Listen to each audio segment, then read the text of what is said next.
Hello and welcome to the first episode of the Nostalgic Garden podcast.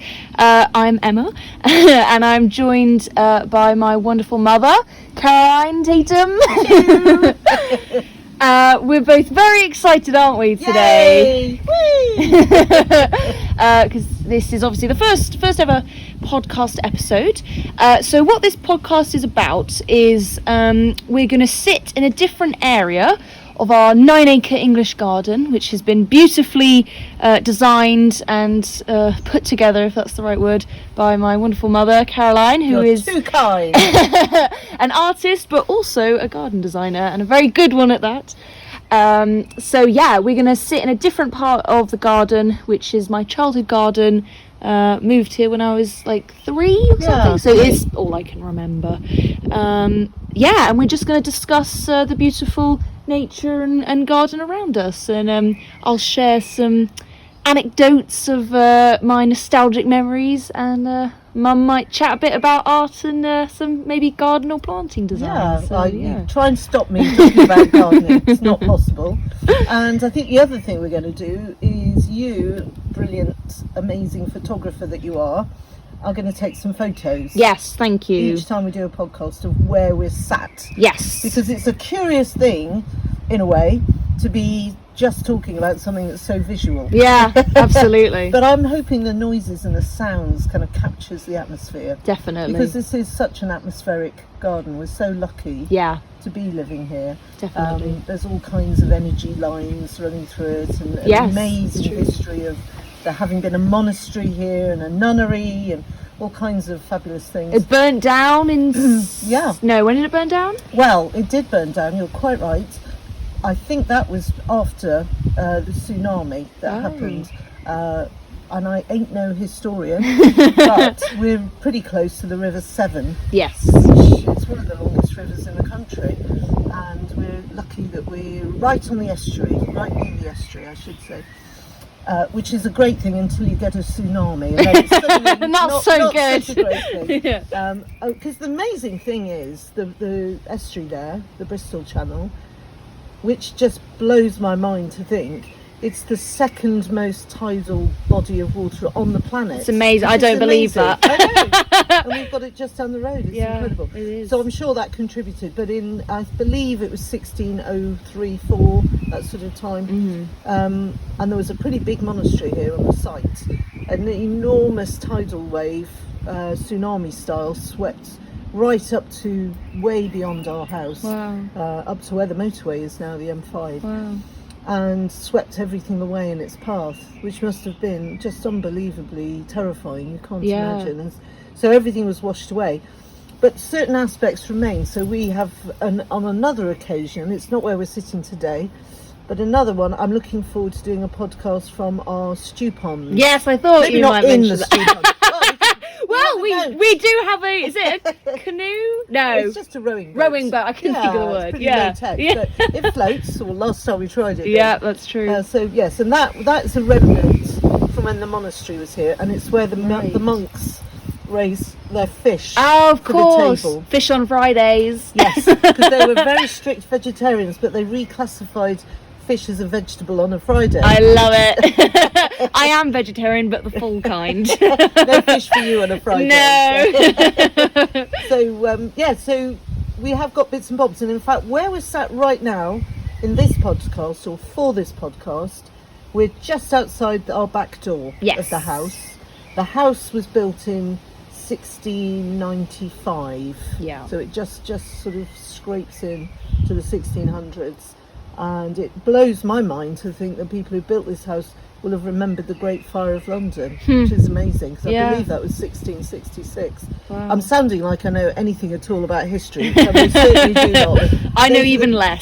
So we made a really good first impression on this podcast, because it ain't going to be about history. But on the other hand, this garden is steeped in history, so you can't help it. Absolutely. And I do think it adds to the sort of atmosphere. Yes. What it definitely added to, and I hate to find a positive spin on what must have been such an awful event, was that we have what's called alluvial soil here, which is extremely fertile soil which is washed up from the estuary. And so I'm blessed with 9 acres of garden, which you can sort of virtually watch the plants growing in front of your eyes. Amazing. And so I'm very grateful for that. But I'm sure at the time there was not much gratitude to be found. Definitely. But definitely for me, Yeah. something I'm positive about. Now, where we're sitting, Yes. just outside the back door, we're on our terrace, Yes, we are. which is made out of Yorkstone slabs, which were reclaimed from here and there around the garden. Oh, So when we first moved in, I sort of went all around the garden and like a magpie, I scavenged. Really? Yeah. I didn't know that. Yeah, Wow. yeah. That's really interesting. It's a real Blimey. skill actually laying these, because they are, some of them weigh half a ton. They are Wow. very thick. They look heavy. And all yeah. different thicknesses. Wow. So it's like a 3-dimensional jigsaw puzzle, putting it all together. Amazing. And the weeds have found their way into the mortar between. That needs dealing with, but otherwise it's doing really well. Awesome. So we're sat on that, and rather wrapping around us is a single-story wing on the house, which is built on the foundations of a Knights Templar temple. So that goes back much. There, I'm back on history. Well, it makes sense. We're establishing everything. That goes back much further than the monastery. You know, Wow. I think the 1100s or something. What? Or maybe, yeah, A this long is- time We're ago. getting very shaky on my Knights Templar, 1400s. Who knows? Oh, I'm 300 not years sure. A difference. while ago. Yeah, definitely before medieval times, and apologies to any historians listening. But anyway, so that's what is sort of wonderful about that is Knights Templar temples were perfect sort of donut shapes. They were exact circles. Wow. And what these foundations were a perfect quarter circle, therefore. Yeah. So that wing is a lovely sort of quarter of a donut shape. Yeah. And right in the middle of that, we've got our gravel garden, We which is do. perfectly circular. And the wing is concentric around that circular gravel garden. And one of my favourite aspects of that, which I know you've beautifully captured in your Oh, photos, thank you. is all the self-seeded Valerian, yeah. or, as we could say, Centranthus, Ruba, Alba and Ruba. But it's just sort of craziness and mayhem, which I love. It's just wild and natural. Because I've got ADHD, I think it kind of goes with my brain. Yeah, definitely. We I do. sort of, and it's really good for wildlife. And there's Yeah. some kind of simple equation in gardening: the messier you are, the more the wildlife likes it. You know? I love that. That's a really good sort of. I don't want to say the word Justification. excuse, Yeah, but yeah, yeah. I'm No. just, guys, I'm helping out the bugs, the bees. Shh, don't give it away. Absolutely, 100%. I love it. Yeah. Awesome. So that's the area we're at. So we've got the wonderful terrace we're so lucky to have. And Which, then by the way, sorry to interrupt. No. I remember before we had this terrace. Do you remember that, Yes, do I you? do. Only Yeah. just. It's quite foggy. Was that what 10 years ago ish? I would say we did the terrace. Yeah, maybe. Excuse me. But maybe even 11. Wow. That- yeah. maybe. Roughly. About roughly. that time. Yeah. I think I remember it. I might be getting confused with a very close by part of the garden, which is different. But anyway, I think I remember it was just mud, just wet, muddy. Was it mud or grass? So it was. There was a lot of mud, and Yeah. we're on clay soil, so we're never far from mud. You can definitely say. Which is good, as I am a ceramicist. Yeah, but I always say, Yeah. when I'm describing our soil here, it's you could dig it up and make a pot out of Yeah, it. I And you need to do literally- that. Yeah, you do actually, 'cause that would be amazing.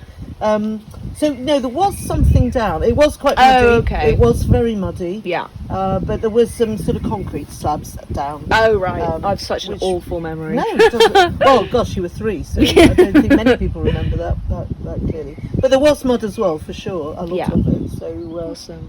yeah, then there were probably some York slabs as well. So we sort of repurposed what we could find. And when you are building a garden, that is a really good rule of thumb.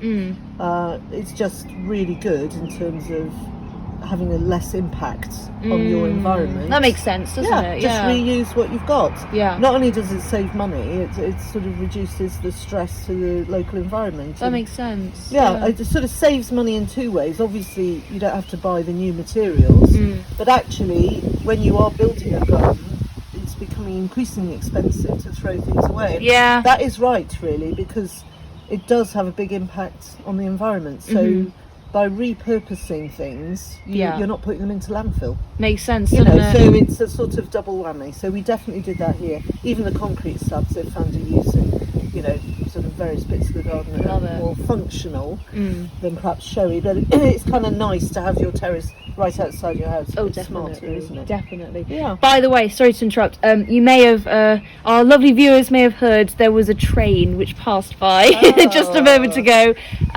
So yeah, we live right next to a sort of railway line, and what I know you sometimes remind me, which is a very cool fact, is was it fairly shortly before we moved in, or maybe it was quite a while before we moved in, but even so, in the past, more history, there used to be a railway station literally at the end of our garden. I know, I which wish it is was still there. very Well, helpful, but also probably a bit of a nightmare. Yeah, that is true. It's a double-edged sword, isn't Yeah, it? that's true. Because there'd probably be a giant car park and all the rest of it. That's true. But it would be jolly convenient just to go to the bottom of the garden and then go straight to Gloucester. Yeah. I'm just going to interrupt myself because there's a red kite. Oh my lord! It's hovering. Hang Can on. you see it? If you just pop your head up. I can't. It's just above the hedge. No. Oh, it's dipped down now. Oh. You're going to think I made that up. No. We've seen a lot of red kites Yeah, recently. well, only in the last couple of years, I'd say. Mm. We've always had a lot of buzzards, haven't we? Yeah. And we were really excited. I saw one a million miles away, just on the horizon, and they're getting closer and closer. And I think, was it last week or the week before? Last week. Yeah, the one swooped right over my husband's head, your dad's head. And of course he didn't even realise. I was jumping up and down. I was so excited I couldn't speak. I was like, where are the kite? And he was just completely oblivious. But anyway. Also, so maybe I made that one up as well. But yeah. There's a common theme here now, joking. Common theme. I'm the only one that ever sees them. Honestly, I'm not. Maybe they're ghost red kites, and you've just got a special eye. Maybe they are. Yeah. No, that's absolutely right. So what that all relates to, and again, gosh, here I go with history, and really not my forte, but in the 60s, a lot of the railway lines in the UK were shut down. Oh. I think they were sort of realising or encouraging more and more people to use the motorways, maybe. Right. I don't know if that's true. That does ring a bell. Yeah, so I think he was Dr. Beeching, I think he was called. That's a good name. gentleman. He liked the beach. I think maybe. Well, he didn't like railways. No. that's for sure. So yes, I don't know how many, but a lot of the more local railway lines were closed down, and that's why in the UK there's all kinds of amazingly abandoned tracks with wild. I know one specifically, and it's beautiful. It's got a really interesting energy to it. Yeah. Little bit creepy, Yeah. but also quite sort of beautiful and calming, I would say. Yeah. So, yeah, Interesting. Well, that's nostalgia right there, isn't it? And I think that whole idea of nature reclaiming, it's fascinated garden designers for about 20 years particularly, but I'm sure forever. But I think since more and more designers are interested in repurposing sort of brownfield sites. What does that mean? So that means it's like a site that's been industrialised or built up and then abandoned, Right. and not used. And I think an amazing example of that is the High Line in Manhattan, which is a disused railway line. So Okay. that used to carry produce into Manhattan from the Hudson. So things would come in on boats, and then there was this beautiful railway line, and there's lots of amazing black and white photos of real Art Deco 1930s style huge trains taking produce and goods into Manhattan. And by about the 90s it wasn't needed anymore because there were other systems of doing that. Wow. I don't know how, Maybe planes, maybe I don't know, but it was redundant, but going through prime sort of Manhattan really. And what's just wonderful is that was reimagined. The garden designer or plantsman involved was Pete Udolph, who happens to be a bit of a hero of mine. Another good name. He's a Dutch He's gentleman. Rudolph, who can't pronounce it correctly. Oh, Sorry. you can't say that about Pete Udolph. He's like, my God. Sorry. I take it back. Pete, we love you. Is he still alive? Yeah, very much Oh, so. awesome. Yeah. No, he is incredible, actually. He's reinvented how we think about planting single-handedly. Wow. He is, blimey. and anyone who's into naturalistic style planting, ornamental grasses, Pete Udolph. He's written a lot of books actually, but one in particular, which is called Planting a New Perspective. Oh, great title. I absolutely encourage it. And actually that has planting plans from the High Line in it. Oh, so excellent. you'll see what I mean. But one of the many brilliant things that he did in the High Line was he managed to not only reinvent it and make it amazing and gorgeous and impressive, he honoured what it had looked like before he did that, because it was actually at the time very controversial, because these railway tracks had become self-seeded and populated in things that had just got there, plants that had just got there by themselves, and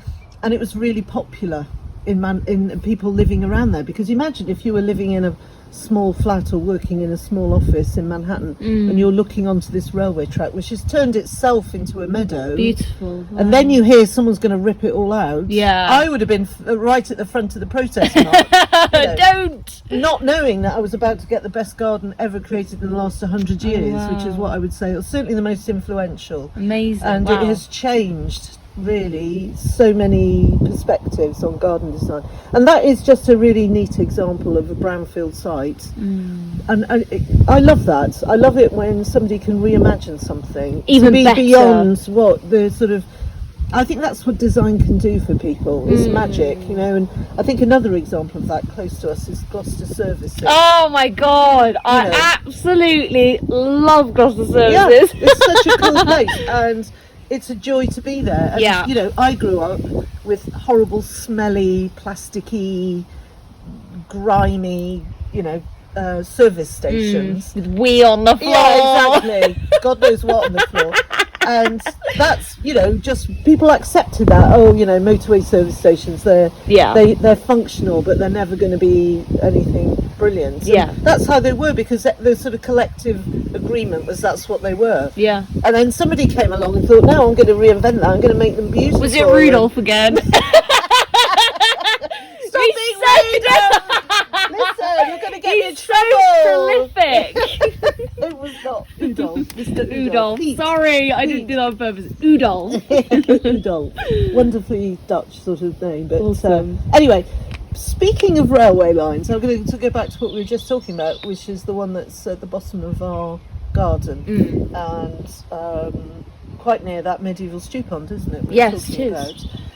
And I don't know if you remember this, I certainly do, speaking of nostalgia, when we quite recently moved into this house, you were very little and your brother is about 2 years older, isn't he? 2 and a quarter years older. Yeah. So he was probably, I would say 4 and 6, 3 and 5, those kind of ages. Yeah. And your dad at the time was working for First Great Western, the railway company. Great Western Railway. Great Western Railway. Yes. That's the one, sorry. Doesn't Yes. matter. Absolutely. I do correct. remember that. That's exactly who he was working for.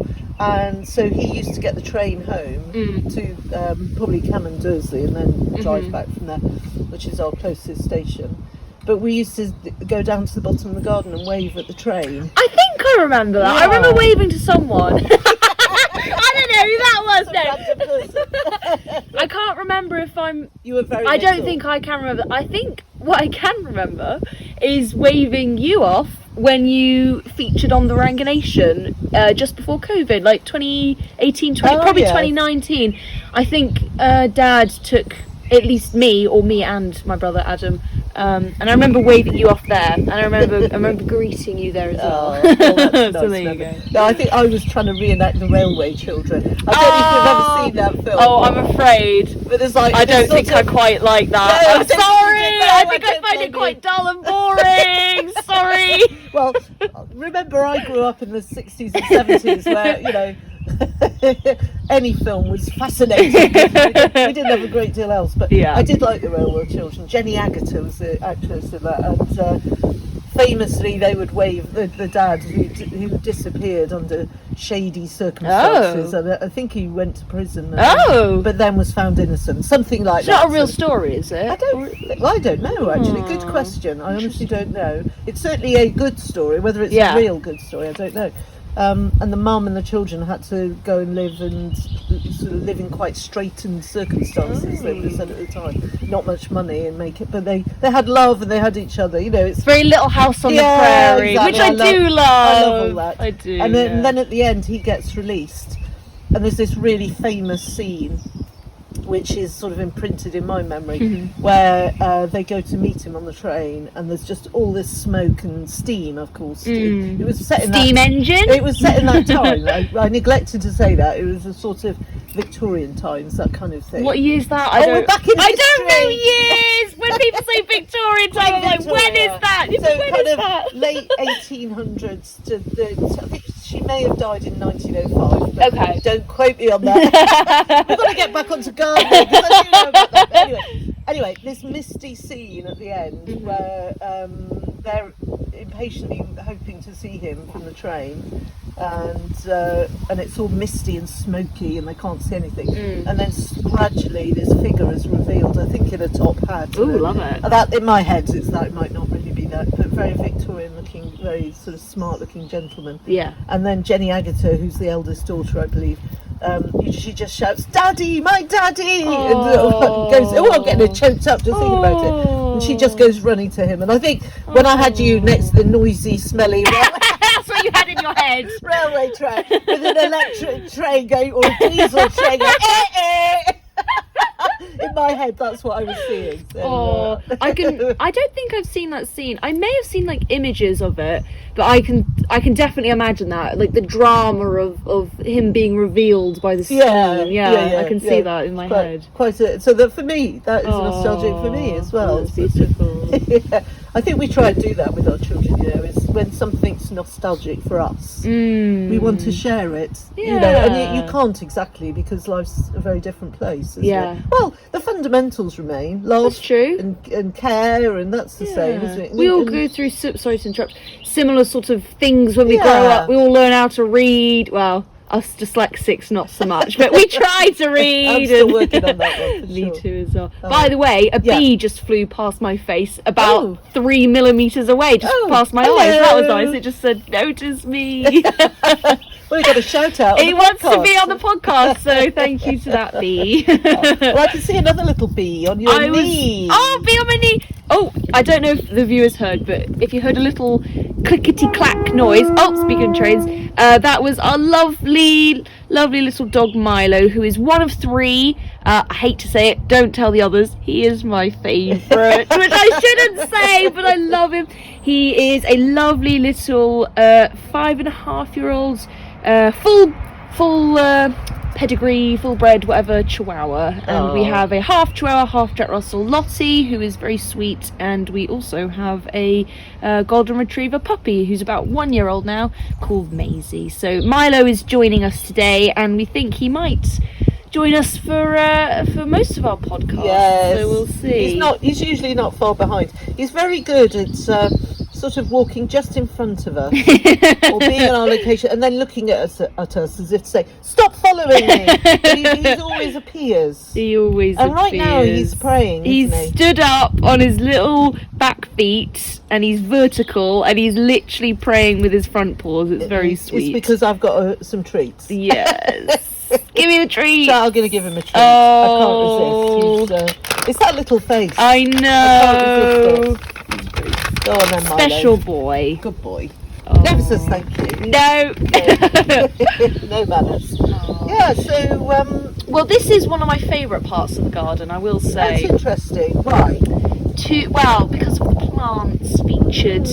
You already briefly mentioned at the beginning the valerian, I think I'm right in saying. Correct. Or Centranthus is the Latin name. Centranthus, which I think is very beautiful, and I love meadowy. I actually love weeds, like flowery floral weeds. I think they're very. Well, that's a whole brilliant debate, because What is a weed? Yeah. I mean, the classic answer to that is any plant growing in the wrong place. That's what I would have said. Which is true, but actually a weed is. I agree with that, but I slightly personally prefer just the explanation that a weed is just a wildflower usually. And we're busy pulling them out.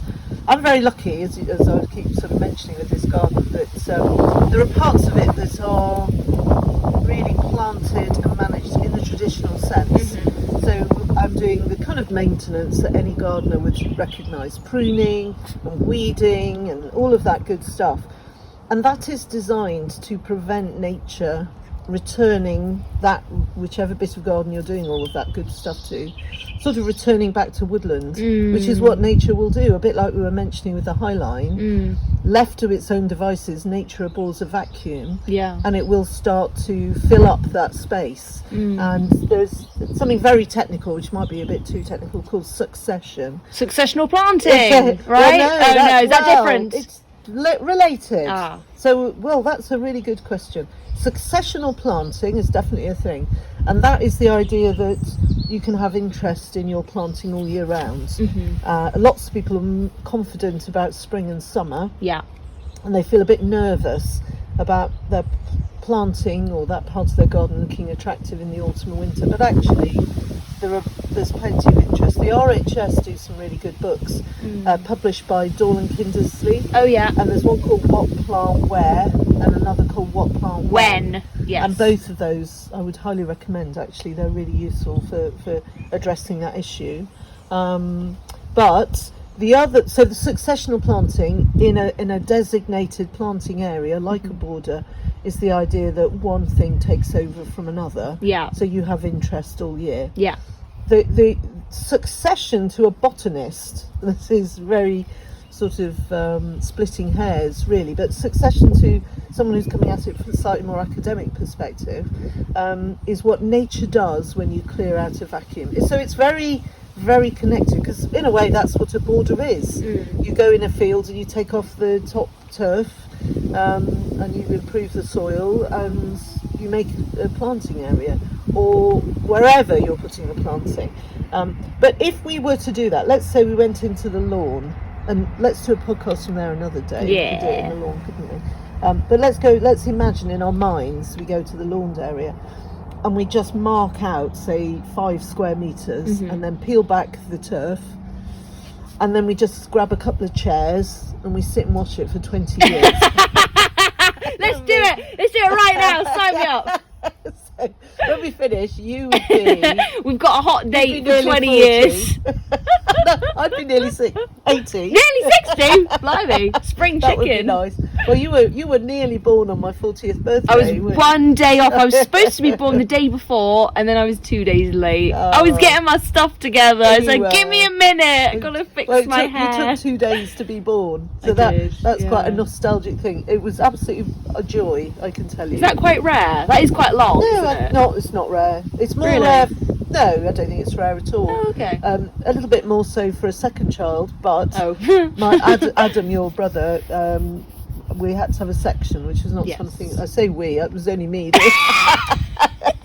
Well, he was part of it. He certainly was. So in a way, you were my firstborn that sort of came out the sort of front natural door. methods. The front door. Oh, blimey. Moving on. So 2 days I was in labour, and it was a slog. But when you popped out, it was worth every push and every. Yeah, I did it without any pain relief as well. It was gas and air though, which does count as pain relief. But yeah, so that was very healing for me actually. Yeah. Because I found the sort of having the section quite traumatising, and lots of people have sections, and you know that's their choice, and I respect that completely. But it wasn't really what I wanted. But it was a godsend because they found that Adam had the cord wrapped around his neck twice. So it was probably, you know, the only way. So I'm very grateful for that. But it wasn't what I'd wanted, and so then to be able to give birth to you naturally. Well, also not quite how you wanted. I was supposed to be a water. Is it called a water birth? Yeah, like born into one of those little pools, which I'm gonna do. So don't worry, I'll carry on that desire. And I think you were in the pool, right? Were you? Did you make it? Did you make it to the pool? Do you know? Maybe not. I can't remember being in the. I must have. We had a pool, so I'm sure I was. Yeah. I'll tell you where I do remember being in water with you. The hospital were amazing. Oh, really? We had an independent nanny, midwife. Yeah. So nearly all of the labour was done at home. So amazing. 2 days of shouting. Oh, really? I didn't know that. Yeah, nearly all of it. And then the neighbour sort of opposite 5 doors down, like miles away, said, "Oh, you had your baby then." I heard you shouting. So yeah, I think quite a lot of swearing was going on. I think I was a public nuisance for a couple of days. Well, you're and in the your own midwife house. was amazing because I'd run the marathon in 1999, and she kept putting the photo of me going over the finish line and saying, "Look, you did that. You can do this." I love it. And she was right. And she, I think after you've had a section, it's quite a worry. You'll feel like everything might fling apart. Oh, oh my But it was lord, yeah, absolutely that's fine. true. It was the human body is a miracle, and it was absolutely fine until the midwife said, "Oh, the baby's fine, no distress, but you were slightly stuck." Yeah, my head got stuck. Your head got stuck. So she said, "I think now we need to go to the hospital." And I really didn't want to go to the hospital, but it was an incredibly positive. They were so kind. We went to Gloucester General, Yeah. and by some absolute freak of nature, there was no one else there. It was I think we brilliant. were like the only family birthing. Wow. I'm sure that isn't true, and they were very busy, but they certainly made me feel like that. And after you were born, they kept coming and saying, "Well, can I hold the baby?" Because they were like wanted something to do, So they were so welcoming, and we had this wonderful lady, and she said, "Really, I should send you for a section because of your history." She said, "But I'm going to give you an hour to push this baby out." And you were forceps, so that's where it's not quite pushed out naturally. Actually, they sort of slightly drag you out. Oh, really? I didn't know that. You did have a slightly banana-shaped head for a while, which is very normal. Wait, was that like a Hoovery thing? Well, that's a ventouse. That is I think a fantastic word. Oh, maybe it was Ventouse. Yes, I think it was ventouse. You're right. It was either that. I can't remember. I know now. someone else who got hoovered out. Yeah, it was either that or the clamps. I'm not sure. Blimey. But you certainly had a little bit of help, and I had a bit of help. But we beat the hour out. And then the bit I can definitely remember was they were so kind to the nurses, because I had really wanted to give birth in water, and I certainly when they were doing the ventouse, I was definitely lying down. Yeah. They still filled up the birthing pool and let me sit in there with you as straight after you were born. Oh, that's And I think you had your first drink of milk in there, in the pool. So that was so thoughtful of them. It's very thoughtful. Yeah, it really was. And that was really healing for me, actually, because it had been quite traumatic. Birth is this amazing. Of course. Well, I'm sure it is. In a positive way, it's like literally life-changing, isn't it? Yeah. At every level. For both parties involved. Yeah, exactly. So yeah. Anyway, Wow, so that's lovely. that was And I tell you what, I do to this day. I suppose I'm wondering if this is a thing everyone has, but I certainly feel very calm when I'm in water. Yeah. I feel very at home and relaxed, and like actually being underwater. Just like when we go swimming in like our pool or whatever, and you go underwater, just to feel really calm and like everything's really still. Yeah. So that might be something everyone has, or maybe it's because my first minutes were in a little pool thing. Maybe, So and there you also go. we're in water when we're inside our That's mums' true. tums, aren't we? Big womb. A womb with a view. Is that today's Yeah. title? Well, we don't necessarily want a view, do we? I suppose that wouldn't be good. A womb with a view. That's so funny. What we should do is explain what today's title Well, is. actually, I was going to say, I meant to say, is that this podcast's episode title. However, my Mr. Magpie, what a fine bird you are, how's your wife and children? Got to salute those magpies. Yep. Yes, I actually meant that to be the podcast episode, Ah. but very confusingly, which is quite a hard thing to explain. Basically, I don't know if any of our viewers have seen this particular show, which I'm sure a very small percentage has, if any. It's called Taskmaster, and in that, it's a funny, silly show where basically people get given tasks and they have to find creative ways of sort of puzzle solving and problem solving and whatnot. Anyway, in that it's quite funny, and someone will say some random off the cuff, out of pocket, weird sentence. I like it. That was a very long explanation. And that will become that Taskmaster's episode title. So I think without realizing, we watched that show a lot and we kind of took inspiration from that, and we have started to do that ourselves. So just in daily life. Just in daily life, just when we're going about our business, someone will say something. It's often you and I. One of us will say something rather funny, and then we will both say, "That's today's title." Yeah, you keep a note of them on your phone. do. I've got them for the last sort of May, June. Yes, last 13 months. Nice. I've got it all in my notes app, and if I ever, touch wood, if I ever accidentally delete that notes app, oh my god, I think we need a day of mourning, because I've got over a year's worth. Not every day. We used to do them every day. Yeah. Anyway, so there's but some then really... some days we've got so many. Like 4, exactly. It tends to go that way. Tend to have none for a week, and then we have 4 in one day. Yeah. But we've got a whole collection of really funny, silly, strange things. So a womb with a view. That is superb. That is a very good episode title. Absolutely, very good example. And do you know what's also really funny? My wonderful friend Melissa, she watched Taskmaster, and she still does. And really funnily, I think on her own accord, if that's the right saying, she also started doing episode titles. Funny. I think she just did that, and then we both happened to bring it up, and we're like, wait, you did that too? So maybe everyone does that, but I don't think so. Weirdo. Exactly, but that's quite funny. I think what's brilliant, occasionally we sit and go through the episode titles. We do, and have a good laugh. Which is nostalgic in itself. Definitely. Quite often they include swear words, so that might not be not very friendly. But what I find is so powerful about them is this kind of random phrase can conjure back a whole day, 100%. Or certainly a whole conversation. And that's kind of the point, I suppose. It's that episode's title. It's like that a day's snapshot. Yeah, exactly. Absolutely, which is quite lovely, isn't it? So it's almost like a photograph, like that takes you back to your holiday or whatever. Yeah, exactly. I was going to say exactly the same example, and I think because certainly I've got ADHD and dyslexia and all of that, I'm so on the spectrum. Me too. And part of that and we're all different, but for me part of that is my memory is not great. Oh, mine's even worse. I don't believe that. I do. But I think little things like that are wonderful. They just kick you back into remembering something. 100%. No, I love it. That was your invention. I'm very grateful for it. I don't know if I think it kind of just happened. I don't think I sat down and thought, oh, let's do this. It kind of, I don't even. I remember the first one. I don't know if we can say it. It's got a swear. I remember the first one. It's got a swear word in it. Yeah. We'll say bleep. Okay. The first one. I don't think this is going to be very funny to anyone who wasn't there. It's funny to us because we're reliving it. But it was, where's the bleeping horse gone?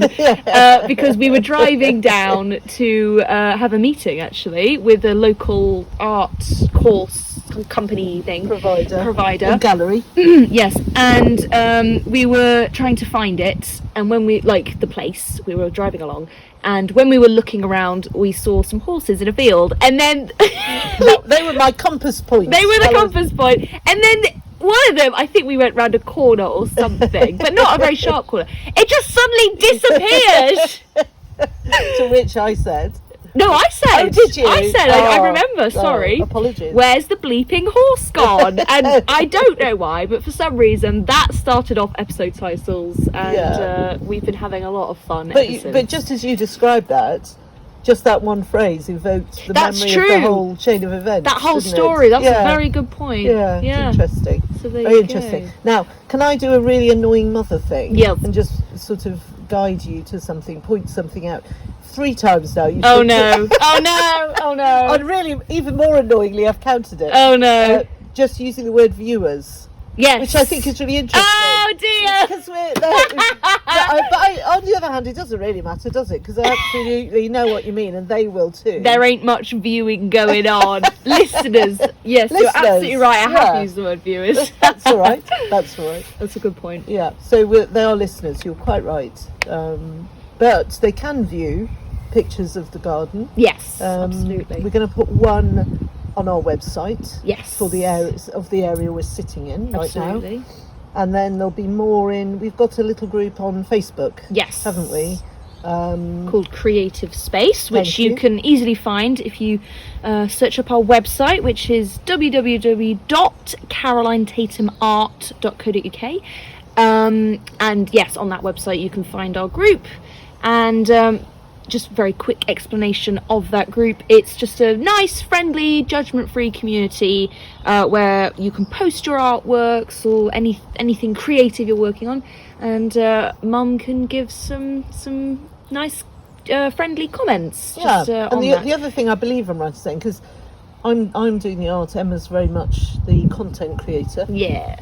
So she's in charge of all of this, so do correct me if I'm wrong. Thank you. Am I right in thinking that the weekly sheet that I create Yes. each week is posted in Absolutely. Creative Space? Yes, thank which is you. a collection of images, isn't it, from Yes, the garden? collection of images and a colour palette, which is sort of to inspire creativity. That's kind of the purpose. So you can look at this weekly sheet, which is fully downloadable as both a PDF and a JPEG. And yeah, you can look at the sheet and get colour, shape and texture inspiration by looking at the lovely images for your own artwork. So you might get inspired by a beautiful picture of some roses to, paint some roses or collage some roses or whatever. Or just have a sneaky look at our garden. Yeah, which, you're very welcome to.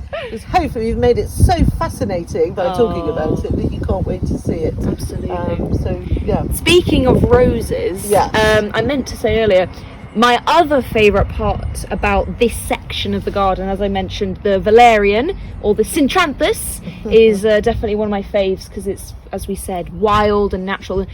What my generation would say, and Mum, I know you know this phrase because I've told you, is very cottage core, which is long boring story if anyone is unaware.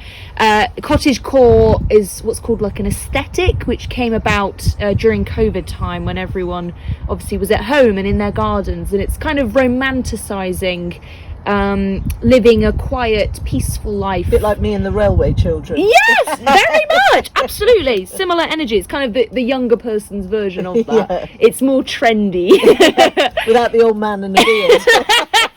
And the top hat. You literally I was going to say. Gotta have the top hat. You gotta have it. But yes, cottagecore, as Mum is well aware, it's kind of wearing a beautiful white dress and picking courgettes from the garden and smelling lovely roses. So anyway, I find valerian to be very cottagecore and beautiful in that way. And I also find Shropshire Lad, which we have right in front of us here, which is both mine and yours, one of our favourite roses, if not flowers, I would say. I would agree with you. So you can certainly see images of that on the weekly sheet. And I think what's great about that rose, well, so much really. First of all, it's an English rose by David Austin. Yeah. And I'm shamelessly promoting him, but we're not affiliated. I wish I was. Hashtag no ad. I would love to be. But David, no. reach out. Well, sadly, he's passed away now. Oh, David's people, reach out. Exactly. His son has taken over the business, actually, there you which go. is great. And they are very well-respected rose breeders. And Shropshire Lad is one of their stable of many, many roses. And we used to live previously in a house with what's called Cotswold brash soil, very poor fertility, very free draining, stony soil, which is exactly what roses hate. Oh. But now we've moved to our heavy clay soil. That's exactly what roses love. Yay! So I've been like a roseaholic at a rose festival. Is that a word for people who quite enjoy rosé? It could be. Well, you'd have to drink rosé while you were at the rose festival, wouldn't you? I love it. That would be important. But yeah, so one of his many, many, many wonderful roses is the Shropshire Lad, and it's a climber. So we've got several of them actually growing up against the back of the house, which is southwest facing the back of the house, and so it gets lots of sun, and they've got their feet in lovely deep clay soil, so they're really happy. So they do really well. And what I particularly love about them is the pinky quality of the colour is slightly sort of a wash with a peach tone. So it's not quite peach, it's not quite pink. It's hard to describe. Beautiful mixture, because who doesn't love a pale pink rose? But because it's got this kind of warmth, this peachiness undertone to it, it sits brilliantly in front of red brick. Yeah, it does. Which gorgeous. At the end of the day isn't really red. We call it red brick. It's much more orange, isn't it? But we say red brick. and so the rose tones with it. It's harmonious. Well, with the brick. I know you just said that it's actually orange, but if it was red, people often say that, not often, I've heard it be said, that red is just dark pink. Yeah. Or vice I versa. suppose so. So I Yeah, suppose that's true. That's another way of it's looking at it. literally tonal. It is. So, but it's the peachiness, it's the warmth in that pink that makes it sit particularly well. That And makes sense. that's a good sort of bit of advice really for anyone planning planting. If you're thinking about putting any new planting in, wherever it is in your garden. And unfortunately, I hate to say it, but autumn isn't too far away. No, summer is my favourite, and I absolutely despise autumn because it's the end of summer. Yeah, get out. Sorry about that. But just shut your ears for a minute. Autumn is the best time to put in new planting because it's raining a lot. Yeah. And plants that you get in during the autumn will underground be putting their roots down and establishing themselves, ready to really go for it next spring. Wow. So people often ask me when is the best time to do planting, and the answer is always autumn. So I didn't know that. Yeah, that's kind of counterintuitive because that's pre-frost. Well, yeah, true. Because you're putting in hardy things. It's a good point. It wouldn't be a good time to plant tender annuals just before the frost, but thinking about things that are hardy. But I think the other reason that feels counterintuitive, it's a very good observation, is that as a sort of nation, and possibly in other countries as well, which I know more about in this country, we've universally forgotten so many old ancient skills and methods of knowledge. Cooking, for instance, it's like people have forgotten how to cook because we've become so reliant on supermarkets and even just restaurants or takeouts or things like Uber Eats or and whatever. It's the same with gardening. And actually a very lovely friend, John, who you know because you worked for him. Oh what a lovely He's lovely so lovely fellow, very so smiling lovely. and forgotten his surname, John. Oh, I do know it. Anyway, not that it matters. Shout out to John. Shout out to John. I'm sorry, I forgot your surname. But he is the plant area director at Highfields Garden Centre, which is a lovely garden centre down the road from us. Anyway, John has been in the business most of his life, and I remember him telling me that he used to sell the lion's share of his perennials in the autumn because that's when it's the best time to plant them. But now he sells the lion's share of his perennials in the spring. Wow! Because people don't really think about their gardens. That's really interesting. They sort of forget they've got a garden over autumn and winter, and then you feel that lovely spring sort of energy in the air, and then people suddenly want to plant up their gardens. But that's interesting. That's another reason why I think it feels counterintuitive, but it is the best time to plant. So I mention all of that because if autumn is the best time to plant, now is a good time actually to be planning your planting if you're going to do that. Which you have a...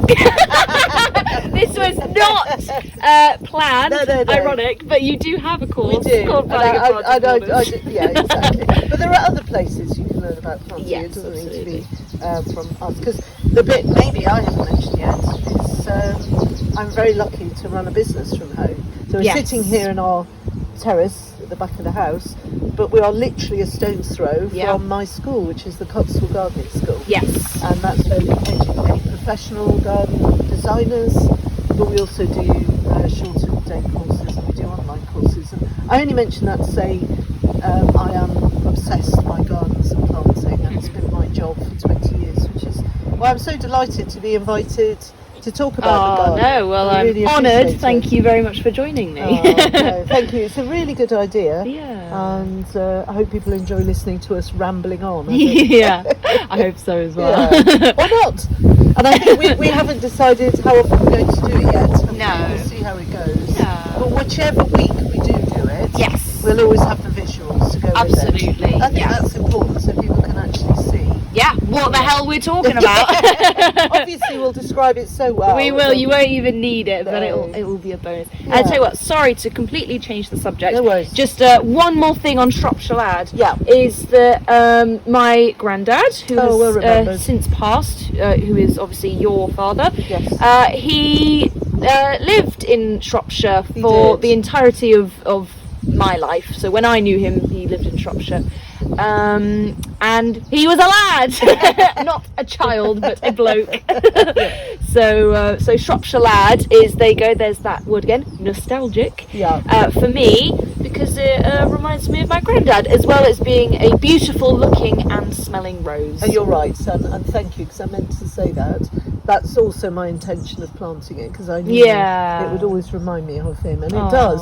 And I think in a couple of places in the school garden, I've got some plants that I took cuttings from his garden. And that's a really lovely nostalgia. That should be like a thing. Wouldn't that be a beautiful gift for like people who are interested in like planting?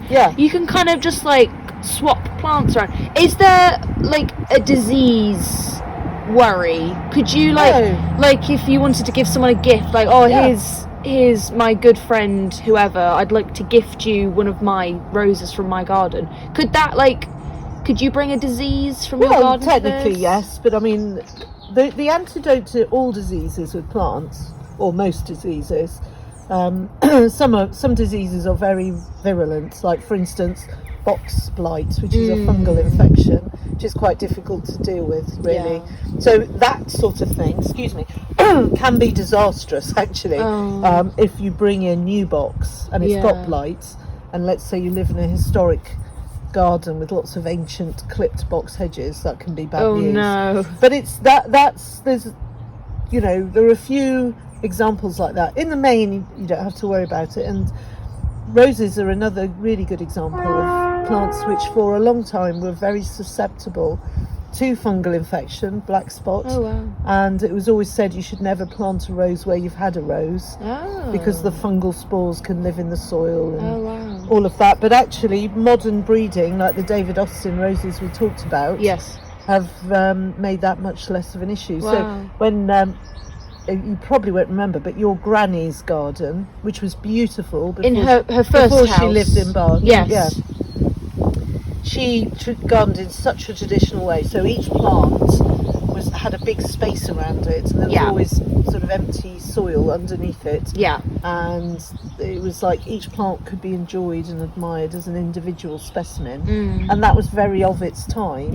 And I love that. I think it's wonderful, and if that's how people garden, that's amazing. But it's not how I like to garden. I'm afraid, no offence to anyone else, I like the way that you garden, because it's very full and it's green and it's greedy, if we're honest. But I love it, and that is me. And I think the wonderful things with gardens is you get to express yourself, and you get to sort of create your own sort of personal vision of heaven, paradise anyway. And so for me that is just everything cheek by jowl and rammed in together. And it's people like David Austin who've bred much healthier plants that have been allowed to do that, because if you use some of the older varieties of roses, they just couldn't tolerate that degree of competition, and if they didn't have loads of ventilation around the plants, they wouldn't be healthy. And there's nothing attractive about an unhealthy plant.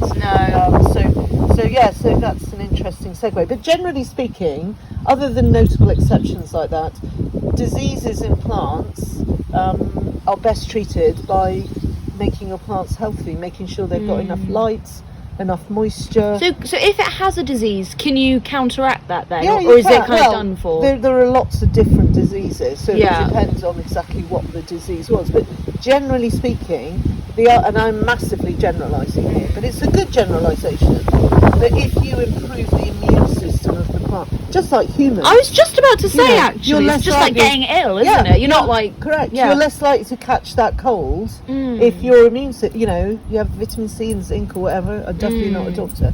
But if you're eating well and sleeping well, you're more resilient to disease. And it's exactly the same with plants. I have a question, which I'm not sure if you may know, you may not. Do plants have antibodies or similar? Oh, that is a good question. I just popped in the old noggin. I don't know. Good question. I don't know. Well, they don't have blood to start with. They have sap. And unlike humans that can circulate their blood around, and that's obviously what we do. Blood goes right around our body. With plants, it's more of a one-way system, so they absorb moisture in their roots, mostly, and that is by something called transpiration. travels up through the plant, eventually being used in photosynthesis Yeah. and coming out of the stomata on the leaves. But I don't know, maybe they do have something equivalent to antibodies. I think that we could research that. It's a good question. It's a very good question. I thank like you. it. If anyone knows, they could post a comment. Yeah, I'd really love to hear absolutely. about We'd that. be very interested to hear. Yeah. Can I ask, do you have any final thoughts for anything, or this particularly, area I was going to say, yeah. or particularly this area of the garden? Well, one thing I'm interested to hear when we play this back is how much the rustling sounds. Because there've been some really interesting sounds. We talked about the train. Yep. And I've heard some juvenile birds. Oh, lovely. Like shouting out, obviously to mum or dad, asking for food. Well, I know our wonderful blackbird Yes. is back. Again? Yes, I saw her Oh my like goodness. 10 minutes into this podcast. That's probably what I could hear. Yeah, she flew past. So we've had literally where I'm sat, right in front of me. We've got Against the house. Yes, we've got some wisteria on the house, and all those leaves. There's quite a lot of it, and this wonderful blackbird has been able to make a nest. And I think this year, this might have been her third No, it's her clutch. third clutch. Yeah, I think Yeah. it is, because She's I just so saw hard her working. fly out of that She same said area. to me, "You think a 2-day birth was difficult?" Try done- 3 try clutches. 3 clutches. How many blooming chicks are that, All those honey? worms. Oh. So yeah, I did see her fly past actually. So she's back. So Clutch number 3. clutch number 3, good for her. And I'm not talking car. No, Although you're not I am on clutch number 3 You in are. my little Fiat. Yeah, you are.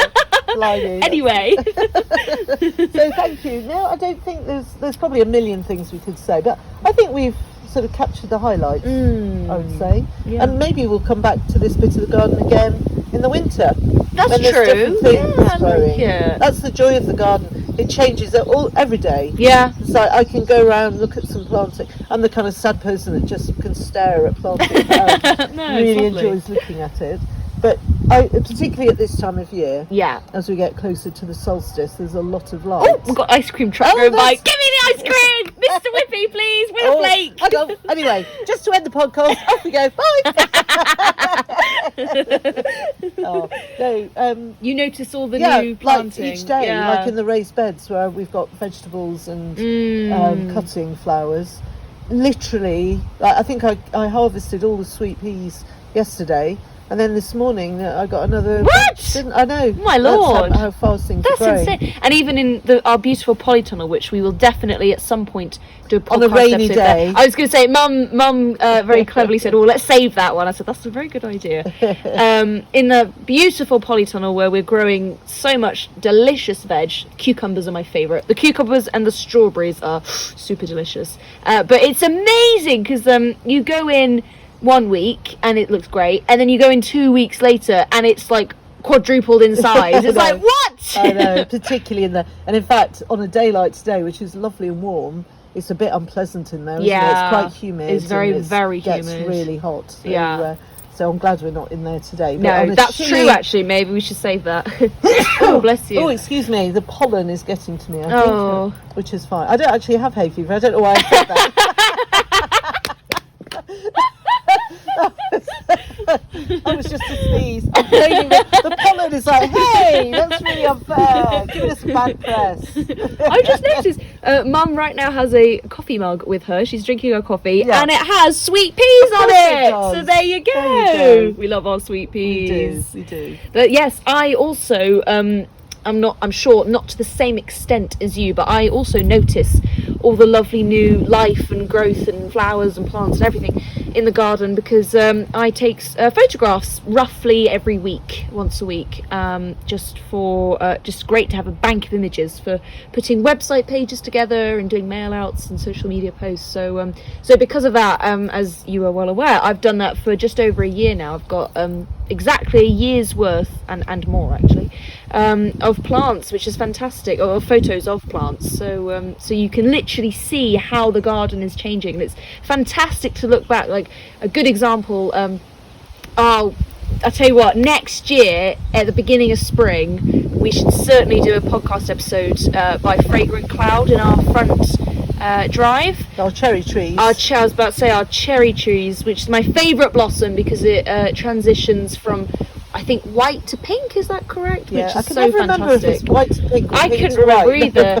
That's my terrible memory. I think it's white to pink, but I'm not sure. Yeah, I Oh, think and now you're we've got right. a plane going past. My plane flying around. Ooh. Anyway, yeah, it's interesting to look back at those photos and notice how Especially if you've got a terrible memory. absolutely, that wonderful fragrant cloud, which is just full of beautifully smelly, delicious, fat blossom in the spring, and then you see it in the autumn, and it's this really rich red colour, and then in the summer it's this luscious green. It's just amazing how different you kind Something of going on all year nearly. Yeah, you just get used to it. And even in the winter, it's got really shiny, stripy bark, which a lot of cherries do, actually. That's true. So it's a good all-rounder, that one. Yeah. And not so many cherry blossoms are scented. And that one is that's true. particularly Well, strong. fragrant cloud. Exactly, hence the name. Yeah. And it's got a really nice sort of wide habit. So it's a really good one for planting as an avenue. Because their trees eventually, their branches will touch, Oh. and you get a sort of fragrant tunnel. Oh my to drive lord, that through, sounds so, beautiful. yeah. Do they originate from Japan? Well, I don't know, but certainly there's an incredible heritage of cherries. Whether that's where they very, very first evolved, I don't know. But certainly they love cherry blossom, and they literally, it's almost part of their religion. You know, it's certainly part of their annual Festival? Yeah, they Is it have a festival, Yeah. and you can go to Japan just to see the cherry blossom. Amazing. And you think of Japanese art, Yeah, of course. you know, it's that cherry blossom sort of motif. Absolutely, Is yeah. very prevalent, isn't it? And Definitely. very associated with Japan. And some of my favourite trees, I can only write them down. I can't pronounce them because they've got Oh. beautiful Japanese names, which I can't say. But Yeah. they are particularly good at breeding those very wide Yes. sort of Branches. habits of tree. And they're designed, especially designed for you to lie on the ground and look up. I straight remember up at you them. saying, So yeah. the flowers are hanging down, which That is is so beautiful. isn't it? Jinx! Yeah. Yeah. Yeah, that's also one thing our listeners, not viewers, will notice. I'm hoping I think, you know, over the duration of our podcast, we will capture this quite a few times. Mum and I, we're two peas in a pod. We spend a lot of time together, which is fantastic. Very, very lucky. I'm very blessed. Oh, well, likewise. And because of that, we do often say things at the same time, do, which we do. we always have a good laugh It's like about. we're sharing a brain. Literally. So hopefully one day we'll have enough that I can put together a compilation, which could be quite funny. Yeah, that would be funny. So there you Christmas go. one or something like that. Yeah. So we've got number one. Yeah, absolutely. So there we Wonderful. go. Well, thank you very much for joining me. And I tell you what. Well, thanks for having the idea. I think it's a brilliant not idea. at all. No, thank you so much.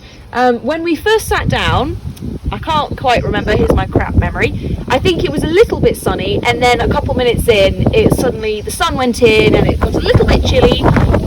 Now the wind is saying hello. And throughout the duration of the podcast, it's just got sunnier and sunnier. So Yeah. it started off a little bit gloomy, but still beautiful. And now we've ended it, and the sun is in full shine. I can feel the warmth of it on my face with a little bit of wind. And the sky is blue, and it's looking pretty classic summer's day. It is, Which it is, is. makes me very happy. Nice. So, well, thank you, as you were saying, for having this idea. Yes, of course. And we'll have to have a think about which area we're going to do next. Absolutely. Yeah. garden. So We'll leave it as a mystery at this stage. I like it. Maybe in the future we can tease. Yeah. Sort of. Yeah. Yeah. Maybe that. Or could be maybe we fun. should decide now. Ooh. Where should we do it next? I think we should wait. Okay. Is that See how- okay? yeah, do a mystery. definitely. Is that We'll do alright? mystery. Mystery it is. I like love it. Well, thank you so much for My joining me, pleasure. and thank you to our listeners for tuning If you've in. made it this far, well done. Thank you. Gold star. So yeah, if our wonderful listeners wouldn't mind doing all that good stuff like rating and subscribing and commenting and reviewing, we would be much appreciated, especially as this is a brand new podcast. So if you enjoyed this and wouldn't mind sharing it with a friend, we would be much appreciative of that. And yeah, we hope that you got some entertainment from our crazy chats. So until we see you or you hear us again, We'll say goodbye for now. Bye. Bye.